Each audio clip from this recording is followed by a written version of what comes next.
Hey guys, tonight we're marching straight into one of history's most romanticized nightmares.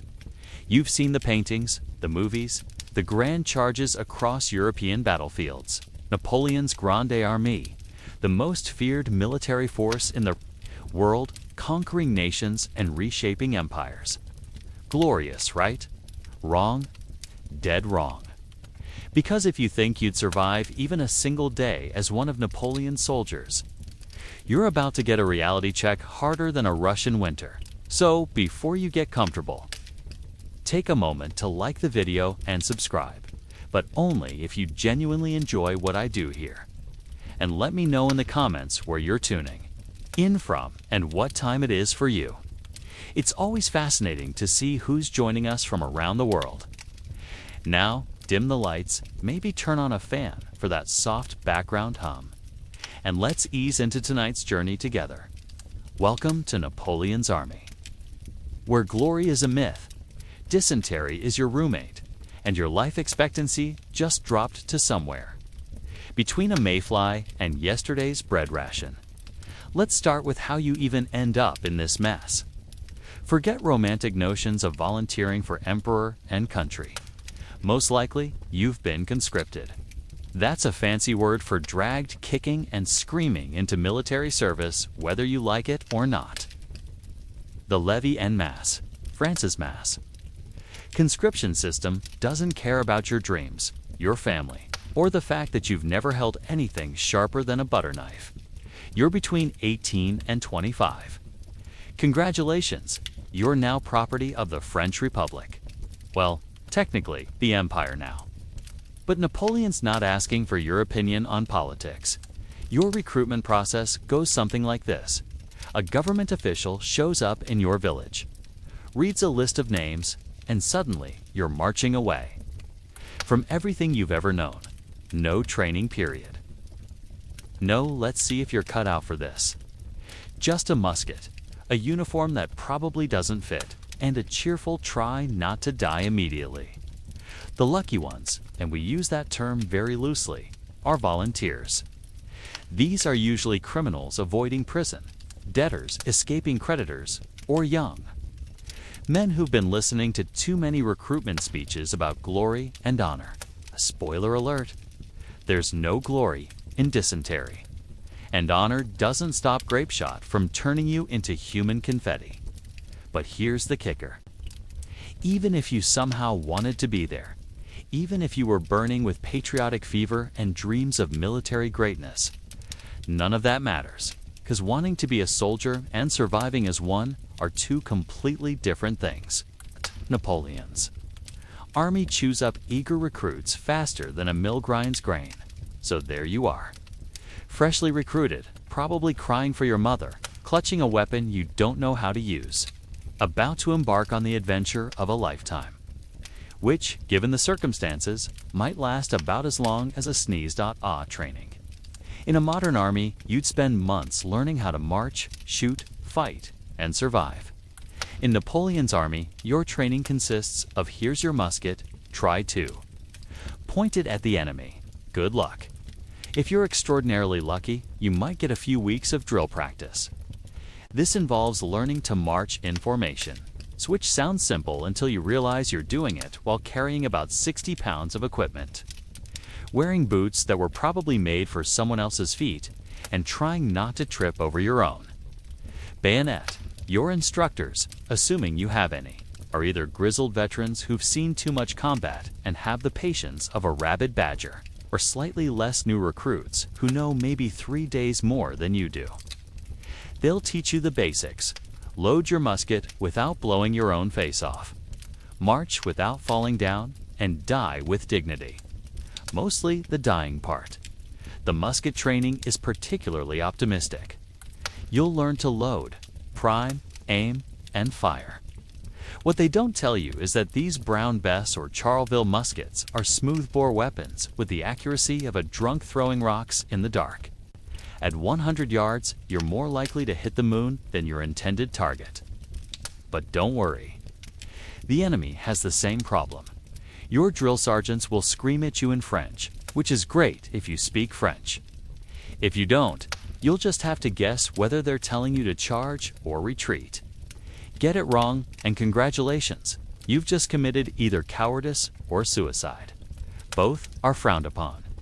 Bayonet practice involves stabbing straw dummies, which is excellent preparation for fighting other straw dummies.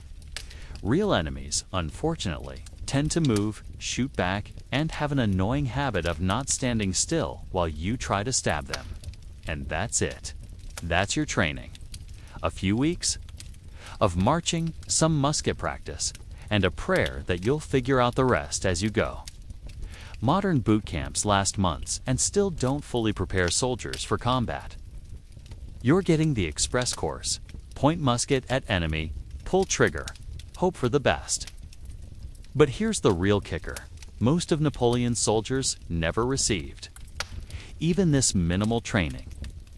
They were handed a uniform and marched straight to the front lines, learning on the job, which is a polite way of saying learning while people try to kill you.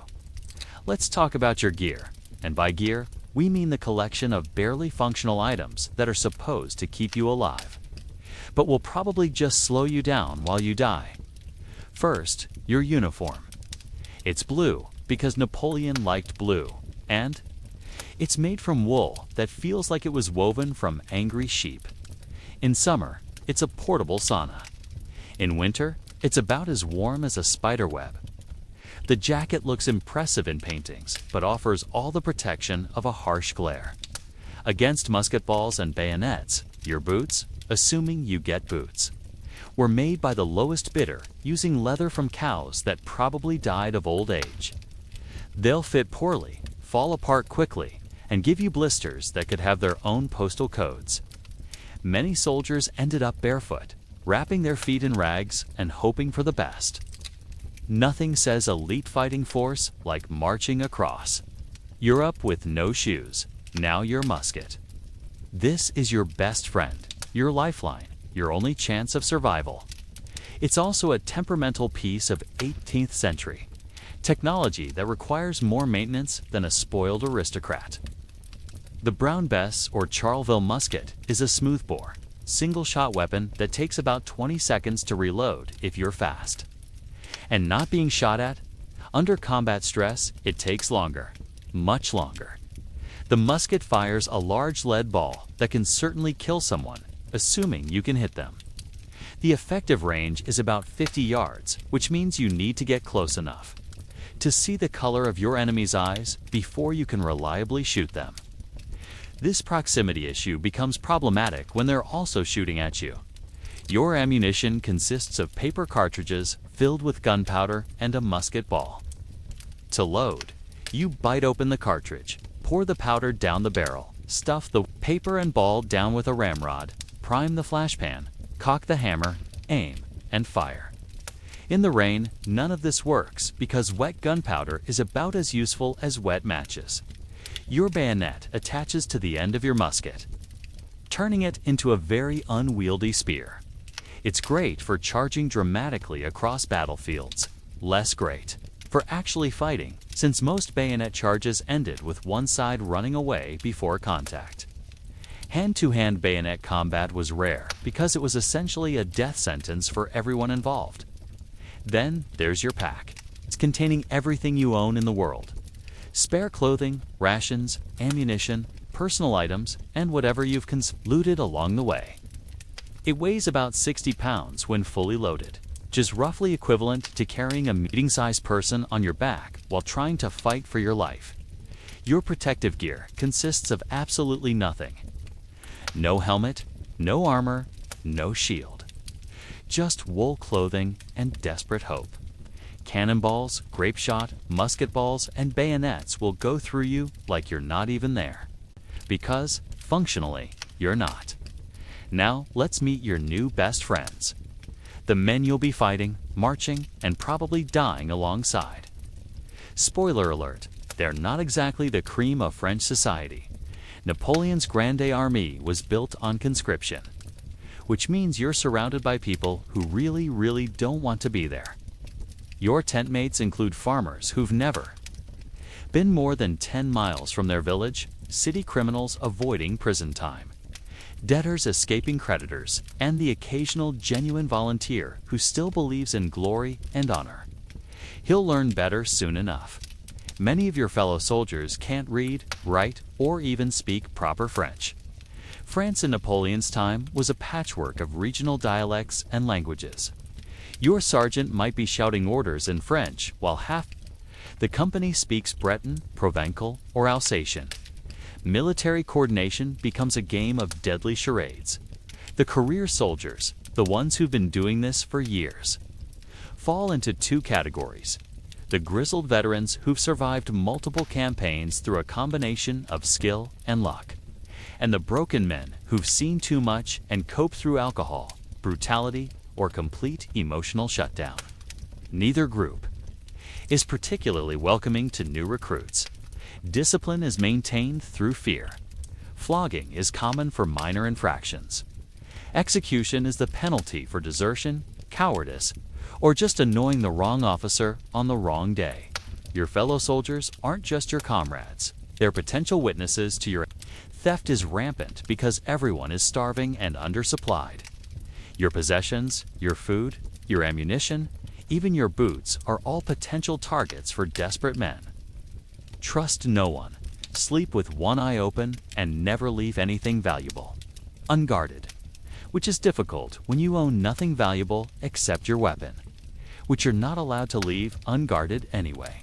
Disease spreads through the ranks like gossip in a small town. Typhus, dysentery, typhoid, and various unidentifiable fevers hop from soldier to soldier with enthusiastic efficiency. Your tent mate today might be dead from cholera tomorrow, and you'll be sleeping next to his replacement by the end of the week. The international nature of Napoleon's army adds another layer of complexity. You might be fighting alongside Germans, Poles, Italians, Dutch, or any number of other nationalities, all conscripted into French service. Language barriers, cultural differences, and the fact that some of these men are fighting against their former allies creates an atmosphere of suspicion and tension. Morale fluctuates wildly based on food availability, weather, enemy contact, and rumors. One day you're marching toward glorious victory. The next day, you're retreating in panic because someone thought they saw Russian cavalry on the horizon. Panic is contagious in armies, and it spreads faster than actual disease. Your fellow soldiers aren't evil men mostly. They're scared, hungry, cold, sick, and homesick, just like you. But desperation makes people do terrible things. And an army full of desperate men is a powder keg waiting for a spark. Forget any notions of military barracks with clean beds and hot meals. Your accommodation consists of whatever shelter you can find or build, which is usually nothing. Most nights, you'll be sleeping on the ground under the stars, rain, snow, or whatever weather decides to assault you that evening. If you're lucky, you have a tent. It's small, leaky, and designed to house 4 men, but usually contains 6 to 8 because soldiers keep dying and their replacements need somewhere to sleep. The tent provides minimal protection from the elements and no protection from the smell of unwashed bodies, rotting food, and human waste. Privacy doesn't exist. You eat, sleep, dress, and perform bodily functions in full view of dozens of other men. Personal hygiene becomes a group activity, assuming anyone bothers with hygiene at all. Most don't because water is scarce, soap is non-existent, and there are more pressing concerns like not getting shot. Your bed is whatever you can find, straw if you're lucky, leaves and grass if you're not, bare ground if you're really unlucky. You'll sleep in your uniform because undressing takes time you might not have if the enemy attacks at night. Plus, your uniform is probably the only clothing you own now. Latrines are shallow pits dug hastily near the camp. They're always two, close to the water supply, always overflowing, and always attracting flies that then spread disease throughout the army. The smell is indescribable, which is unfortunate because you'll be smelling it constantly. Water comes from whatever source is available: rivers, streams, wells, puddles, melted snow. It's rarely clean and often contaminated with upstream Army waste, dead animals, or battlefield runoff. Drinking it is a necessity. Not drinking it is death by dehydration. Drinking it is also potentially death by disease, but that's tomorrow's. Problem. Food preparation happens over open fires using whatever fuel is available. Wood is ideal, but scarce. Dried animal dung works, but smells terrible. Sometimes there's no fuel at all, and you eat everything cold. Cooking utensils are whatever you can scavenge. Bent metal, broken pottery, your bayonet in a pinch. The camp is constantly noisy. Men snoring, coughing, arguing, crying, praying, or screaming from nightmares. Sleep is fitful and frequently interrupted by watch duty, drills, alarms, or just the sound of someone dying loudly in the next tent. Rest is a luxury you can't afford and rarely achieve. Vermin are everywhere. Lice live in your clothing and hair, feeding on your blood and spreading disease. Rats eat your food, chew your equipment, and leave droppings in your water. Fleas jump from man to man, carrying typhus and plague. You're not just fighting the enemy. You're fighting an entire ecosystem of parasites that consider you a mobile buffet. And this is camp life during peacetime. During actual campaigns, it gets worse. Much worse. Let's talk about what happens when you get hurt, because you will get hurt. War is dangerous. Shocking news. And medical care in Napoleon's army is somewhere between medieval and non-existent. The army's medical philosophy is simple. If you can walk, you're fine. If you can't walk, but you're still breathing, we'll try to fix you. If you stop breathing, we'll take your boots. It's a very practical approach that prioritizes the living. Over the merely wounded, field surgeons are the rock stars of military medicine. And by rock stars, we mean they're loud, dramatic, and most of their audience doesn't survive the performance. These men have learned their trade on battlefields, not in medical schools. Their training consists of cut off the damaged parts and hope the patient doesn't die. Surprisingly, this works more often than you'd expect. Mainly because the human body is remarkably resilient. Anesthesia doesn't exist yet. Pain relief consists of alcohol, if available, or a wooden stick to bite down on. Major surgery means being held down by several strong men while someone cuts off your leg with a saw. The lucky patients pass out from pain early in the procedure. The unlucky ones stay conscious for the whole experience. Amputation is the solution to most serious injuries. Shattered arm, cut it off. Infected leg wound, cut it off. Gangrene anywhere. Cut it off and hope it hasn't spread.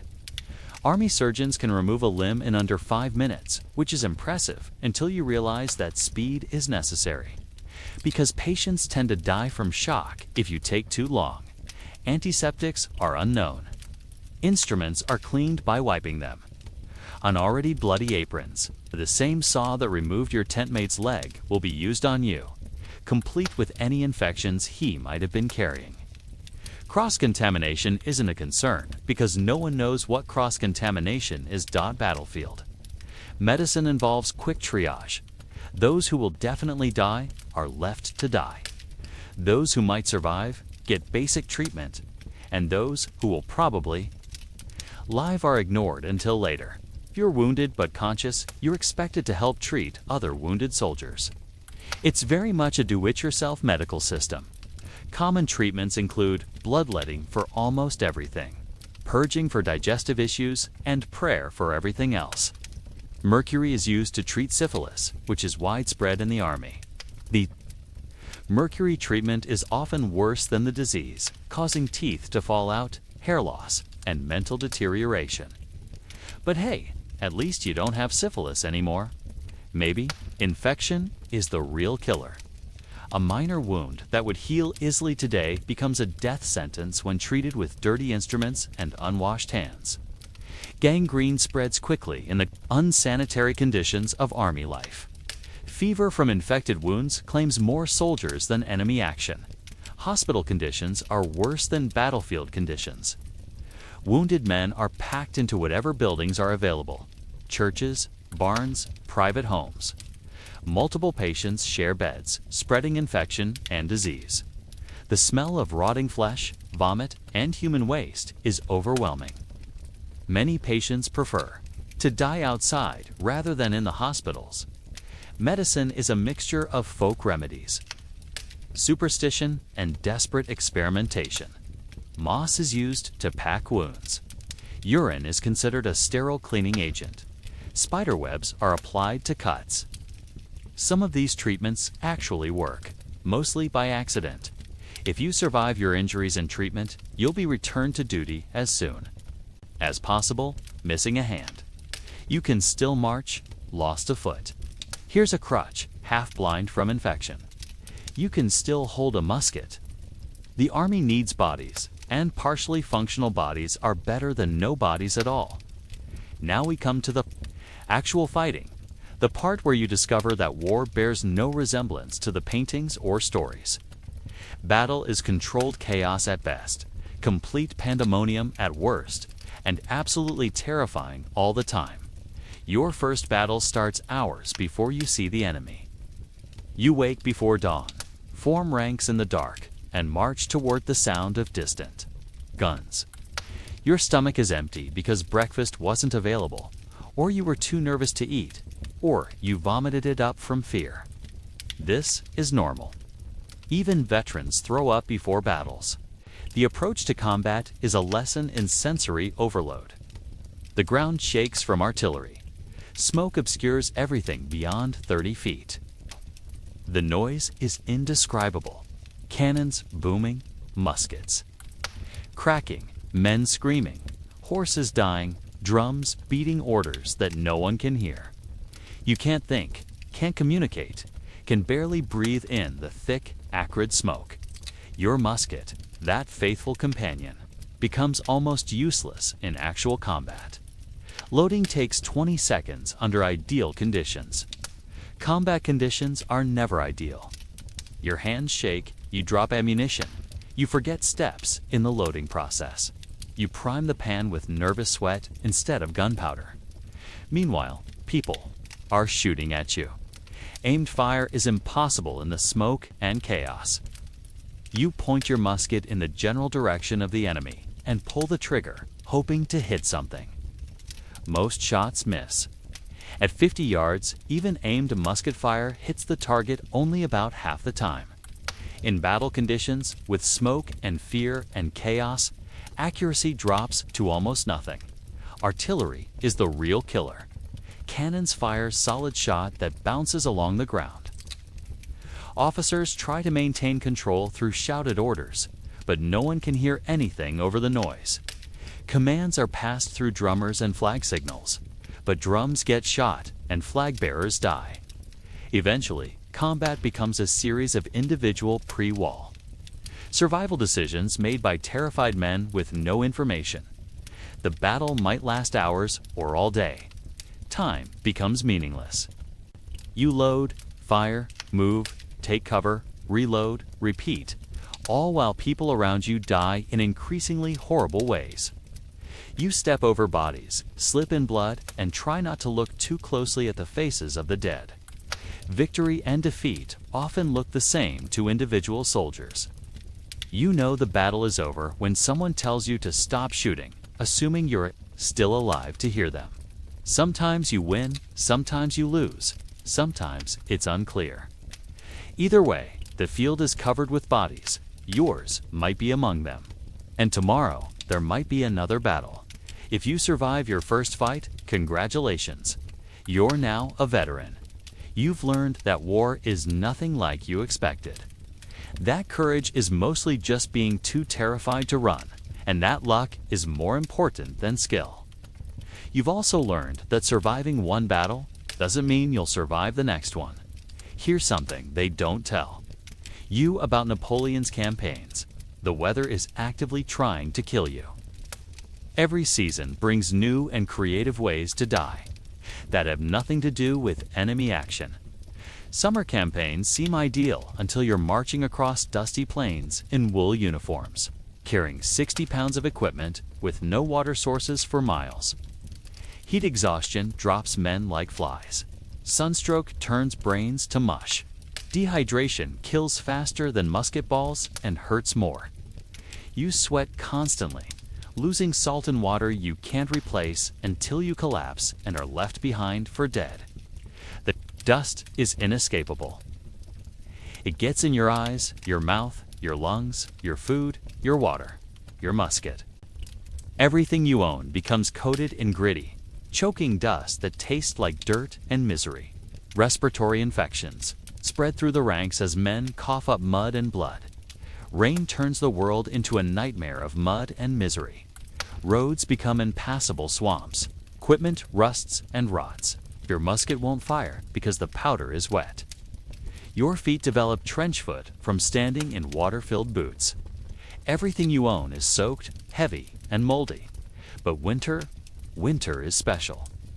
Winter doesn't just want to kill you, it wants to torture you first. Napoleon's retreat from Moscow in 1812 became legendary for its brutality, that any winter campaign was a death sentence for poorly equipped troops.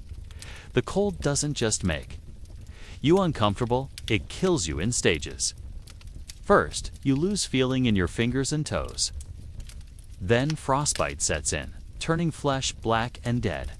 Gangrene follows, and infection after that. Men lost fingers, toes, hands, feet, noses, ears, anything. Exposed to the freezing air, your wool uniform becomes useless when wet, which it always is in winter. Wet wool doesn't insulate. It conducts heat away from your body. You're wearing a frozen blanket that accelerates hypothermia. Men froze to death while marching, still walking, but no longer alive. Food freezes solid. Water freezes solid. Your musket becomes a metal icicle that burns your hands when you touch it. Gunpowder doesn't work in extreme cold. Even if you could fire your weapon, your frozen fingers can't operate the mechanism. Shelter becomes a life or death necessity. But shelter doesn't exist on campaign. You might huddle together for warmth, but body heat shared among freezing men just means everyone dies slower. Fires are impossible to maintain with wet wood and constant wind. Smoke attracts enemy attention anyway. Frostbite isn't just painful. It's grotesque. Flesh turns white, then red, then black. Blisters form and burst. Dead tissue falls off in chunks. The smell of gangrene attracts scavengers. Men beg to have frozen limbs amputated, and those are the lucky ones who still have access to medical care. The psychological effects of extreme weather are as deadly as the physical ones. Men go mad from cold, from heat, from endless rain. They wander away from the group and are never seen again. They sit down to rest and never get up. They simply stop caring about survival and wait to die. Hypothermia kills insidiously. You become confused, make poor decisions, feel warm when you're actually freezing to death. Men strip off their clothes in sub-zero temperatures because hypothermia makes them feel hot. They die naked in the snow, smiling. Weather casualties often outnumber combat casualties. More of Napoleon's soldiers died from cold during the Russian campaign than from Russian bullets. Heat stroke claimed more victims in Spain than Spanish resistance. Rain and mud killed more men than Austrian artillery. And here's the cruelest part. The weather doesn't take sides. While you're freezing to death in a Russian winter, Russian soldiers are also freezing to death. While you're dying of heat stroke in Spain, Spanish guerrillas are also suffering in the heat.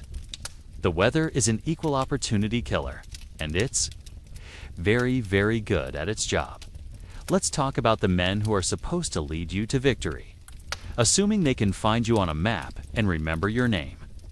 Spoiler alert, they can't and they won't, because to them, you're not a person. You're a number, a statistic, a replaceable cog in Napoleon's war machine. The officer corps is mostly composed of men who bought their commissions. inherited there. Titles, or were promoted for reasons having nothing to do with military competence. Some are genuine military geniuses. Most are aristocrats playing war with other people's lives. Guess which category is more common? Your immediate superior, the sergeant or lieutenant. Might be a former peasant like you who survived long enough. To earn promotion, these men understand what you're going through because they've been through it themselves. They're also bitter, brutal, and convinced that suffering builds character. They'll work you half to death because someone once worked. Them half-to-death company and regimental commanders are usually from the minor nobility or bourgeoisie. They've read books about warfare, which makes them dangerous. They have theories about tactics and strategy that they're eager to test on living human beings. You are their test subjects, and the experiments often go badly.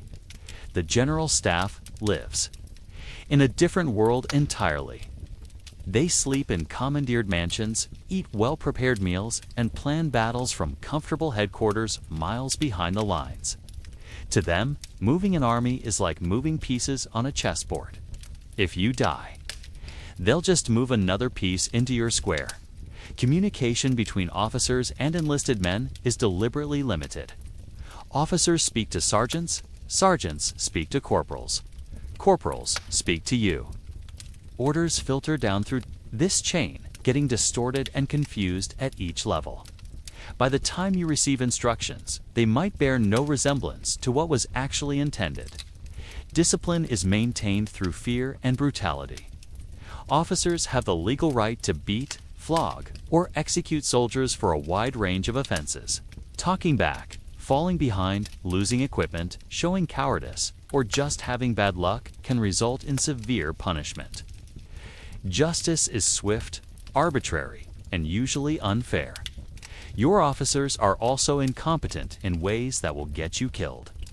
They can't read maps, don't understand logistics, and have no grasp of battlefield conditions.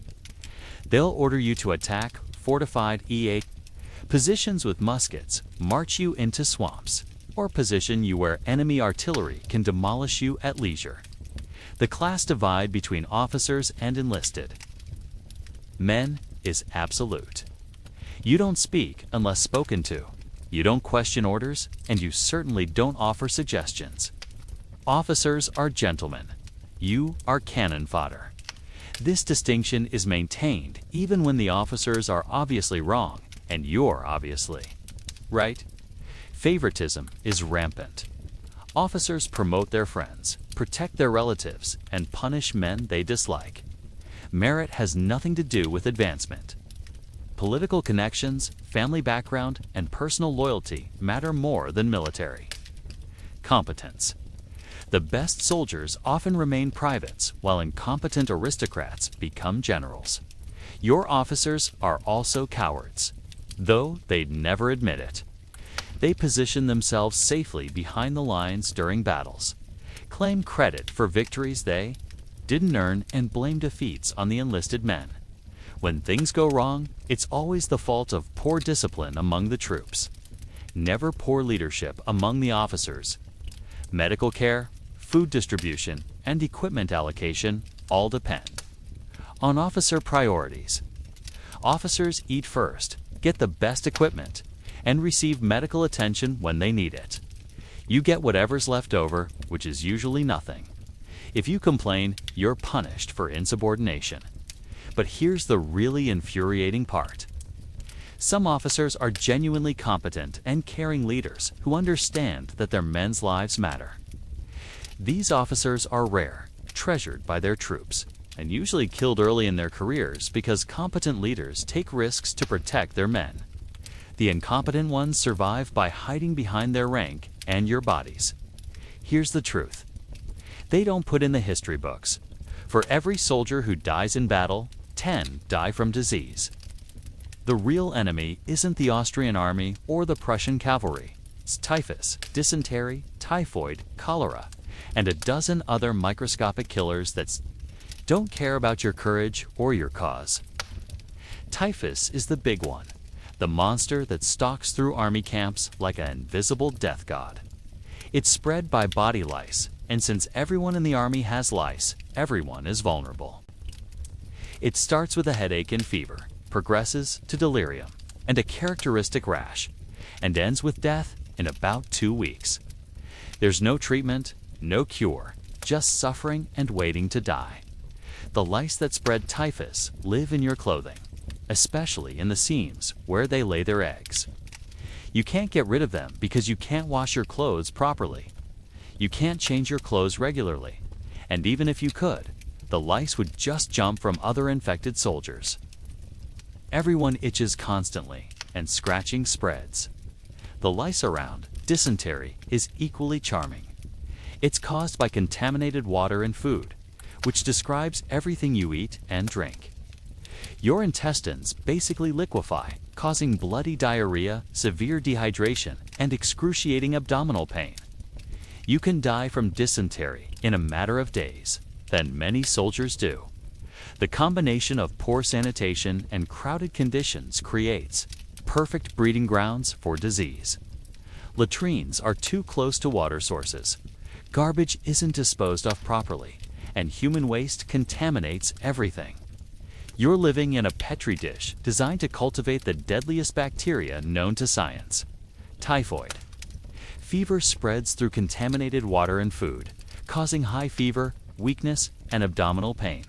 It can kill you in a few weeks or drag out for months, slowly destroying your body while keeping you technically alive. Some survivors become carriers, spreading the disease to others without showing symptoms themselves. Cholera is the speed demon of military diseases. It can kill you in hours. You wake up feeling fine, develop sudden, violent diarrhea and vomiting, become severely dehydrated, and die before sunset. Entire units can be wiped out by cholera in a single day.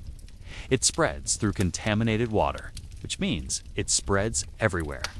Respiratory infections thrive in the crowded, poorly ventilated conditions of army life. Pneumonia, tuberculosis, and various other lung diseases spread from man to man through coughing, sneezing, and simply breathing the same air. Winter campaigns are especially deadly because cold weakens the immune system. Scurvy affects armies on long campaigns without access to fresh fruits and vegetables. Your teeth fall out, your wounds don't heal, your bones become brittle, and your gums bleed constantly. It's a slow, painful death that could be prevented with a single orange. But oranges don't exist in army supply trains. Venereal diseases are epidemic in military populations.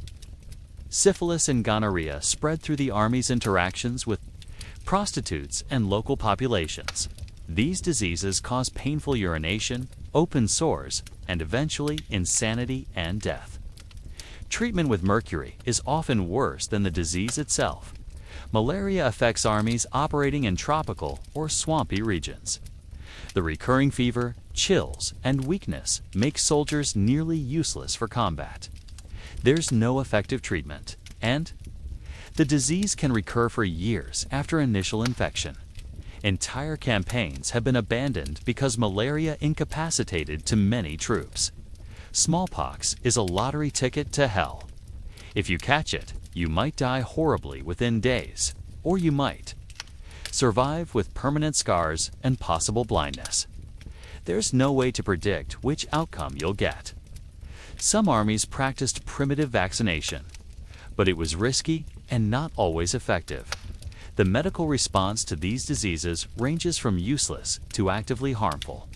Bloodletting is the standard treatment for fever, which weakens patients when they need strength most. Purging with mercury or other toxic substances often kills patients faster than the original disease. Hospital conditions make disease worse, not better. Sick men are crowded together, spreading infection faster than it can be treated. Hospitals become death traps where minor illnesses become fatal and fatal illnesses become epidemic. Many soldiers prefer to die in the field rather than enter a military hospital. And here's the cruelest irony. You can survive every battle, avoid every bullet, dodge every cannonball, and still die from drinking contaminated water or being bitten by an infected louse. Disease doesn't care about your bravery, your skill, or your luck. It just cares about biology, and biology is not on your side. Let's talk about the crown jewel of military disasters, the event that proved beyond doubt that Napoleon's army was not invincible and that you, personally, would not have survived it. The retreat from Moscow in 1812 wasn't just a military defeat. It was a months-long journey through hell, narrated by hypothermia and scored by the screams of dying men. Napoleon invaded Russia with roughly 600,000 men, the largest army ever assembled in European history. It was a multinational force, including French, German, Polish, Italian, and Austrian troops. They marched into Russia in summer, confident of a quick victory. By the time they limped back across the Russian border, fewer than 30,000 were still alive and combat effective. The march to Moscow was already a nightmare. Russian forces refused to fight decisive battles, instead retreating deeper into their vast country while destroying everything useful. Villages were burned, crops destroyed, wells poisoned. The supply lines stretched longer and longer, and men began dying from hunger, disease, and exhaustion before a single major battle was fought. Moscow, when finally reached, was empty. The Russians had evacuated the city and then burned it, denying Napoleon the supplies and shelter he desperately needed. Instead of winter quarters, he found charred ruins. Instead of food warehouses, he found ashes. The great prize turned out to be a trap. The retreat began in October, with winter already threatening. By November, the temperature had dropped below freezing and stayed there. Men who had survived the march to Moscow began dying in unprecedented numbers, not from enemy action, but from cold, hunger, and the complete breakdown of military organization, your wool uniform. Inadequate in summer heat became a death sentence in Russian winter. Wet wool doesn't insulate. It conducts heat away from your body. You're essentially wearing a frozen blanket that accelerates hypothermia. Men stripped naked in sub-zero temperatures because the extreme cold made them feel burning hot, a symptom of severe hypothermia. Food became scarce, then non-existent. The army had outrun its supply lines, and the Russian countryside had been systematically destroyed. Men ate their horses, then their leather equipment, then anything that might contain calories. Cannibalism occurred. Though it's rarely mentioned in official histories, the roads became littered with abandoned equipment as men threw away anything that wasn't essential for immediate survival. Muskets, ammunition, artillery, baggage, even. Regimental flags were discarded. The army dissolved into a mob of freezing. Starving refugees fleeing toward an increasingly distant border. Frostbite claimed more victims than Russian bullets. Men lost fingers, toes, hands, feet, noses, ears. Gangrene set in quickly in the unsanitary conditions. The lucky ones died quickly from infection. The unlucky ones lived long enough to see their extremities turn black and fall off. Field amputations were performed without anesthesia, using whatever sharp instruments were available. The psychological toll was as devastating as the physical. Men went mad from cold, hunger, and constant fear. They wandered away from the main column and were never seen again. They sat down to rest and never got up. They simply stopped caring about survival and waited to die. Suicide became common as men decided that death was preferable to continued suffering. Russian forces harassed the retreating army constantly. Cossack cavalry struck at stragglers and isolated units. Guerrilla fighters ambushed supply trains and medical columns. But the Russians didn't need to attack. Winter was doing their work for them. They just had to wait for the French army to freeze to death. The crossing of the Berezina River became legendary for its horror. The bridges had been destroyed. The river was partially frozen, but not solid enough to support an army. Engineers worked in freezing water to build temporary bridges while Russian artillery shelled the crossing points. Thousands drowned or were crushed in the panic to cross. Medical care ceased to exist. Wounded men were abandoned because the army couldn't carry them. Sick men were left behind to die because stopping to help them meant death for everyone. The famous French military hospitals became mass graves. Doctors abandoned their patients and fled with the retreating mob. Units dissolved as men deserted or died. Regiments that had marched into Russia with 1,000 men emerged with 50 or fewer. Some elite units ceased to exist entirely. The Imperial Guard, Napoleon's personal troops, was reduced to a few hundred survivors. Entire artillery batteries were abandoned when the horses died and men lacked the strength to pull the guns. By the time the remnants of the army reached the Russian border, it had ceased to be an army.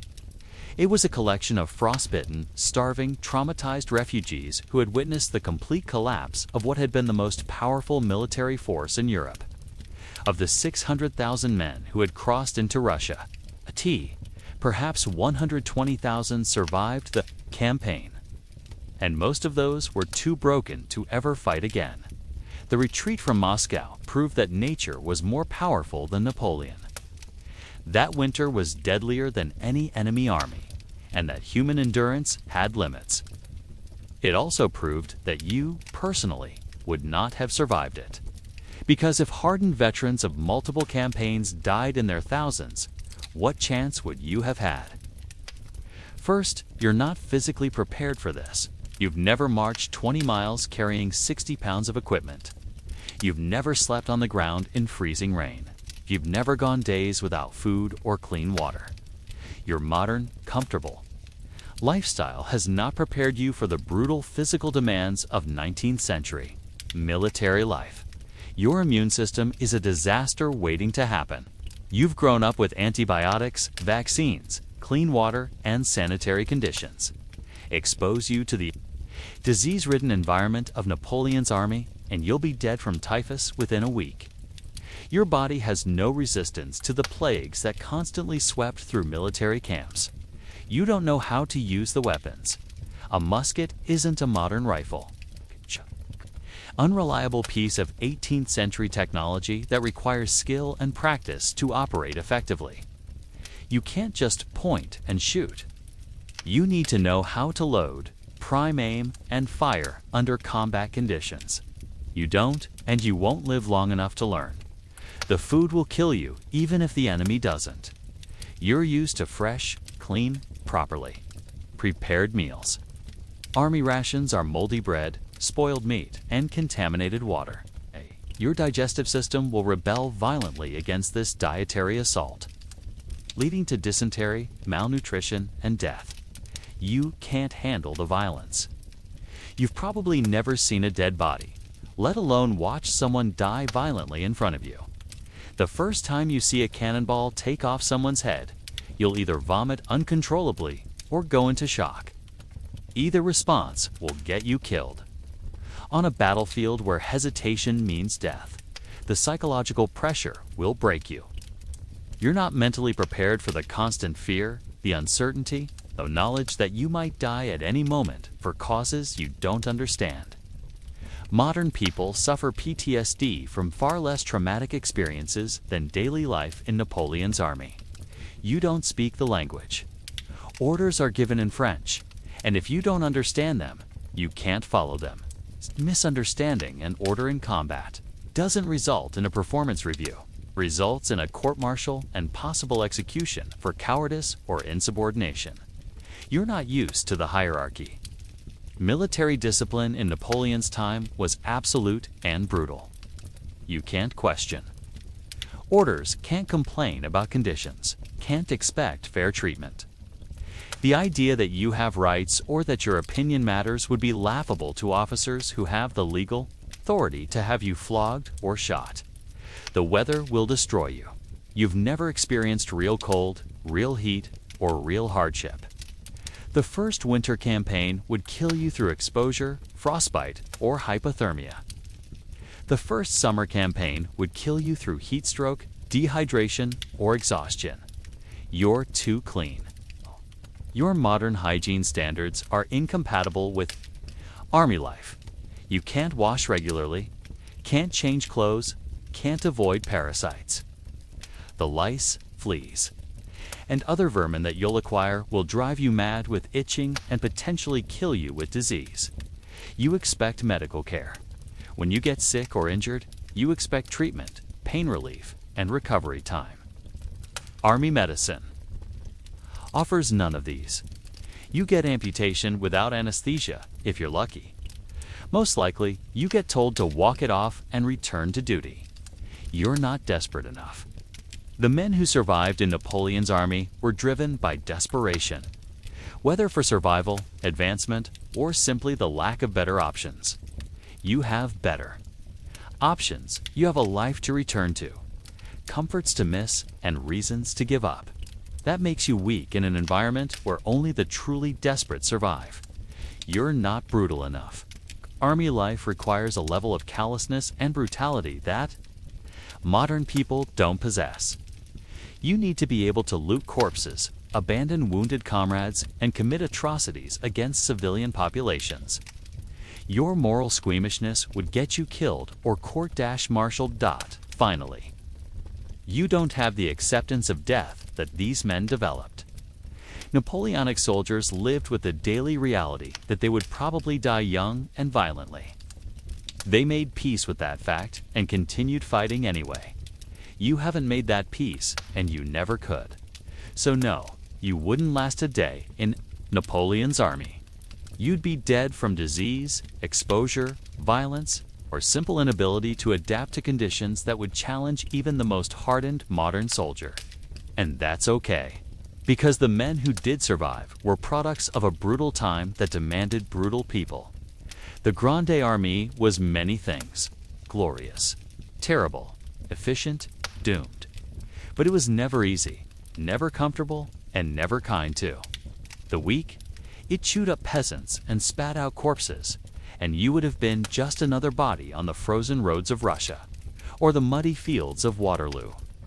But perhaps that's the point. By understanding how terrible it really was, we can better appreciate both the men who endured it and the world we live in now.